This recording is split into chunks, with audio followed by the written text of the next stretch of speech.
ഇന്റഗ്രേഷനകത്ത് most important ആയിട്ടൊരു ഫോർമുലയാണ് integral d x divided by x raised 7. Denominator ഒരു function വന്നാൽ എപ്പോഴും അത് നമ്മൾ എന്ത് ചെയ്യണം, ന്യൂമറേറ്ററിലേക്ക് മാറ്റണം. അപ്പൊ ന്യൂമറേറ്ററിലേക്ക് മാറ്റുമ്പോൾ സൈൻ എന്താവും മക്കളെ, നേരെ ഓപ്പോസിറ്റ് ആവും.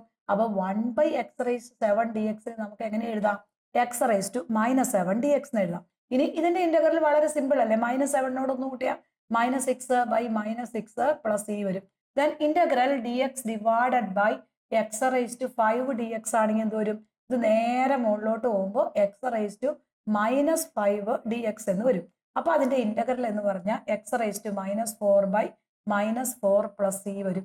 അപ്പൊ ഡിനോമിനേറ്റർ ഏതൊരു ഫംഗ്ഷനെയും നമ്മൾ ന്യൂമറേറ്ററിലേക്ക് മാറ്റിയിട്ട് വേണം ഇന്റഗ്രേറ്റ് ചെയ്യാനായിട്ട്.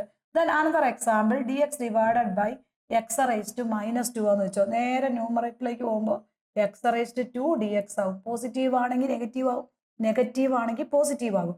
അപ്പൊ അതിന്റെ ഇന്റഗ്രൽ എന്ന് പറഞ്ഞാൽ x⁻3 ഡിവൈഡഡ് ബൈ 3 പ്ലസ് ആയി.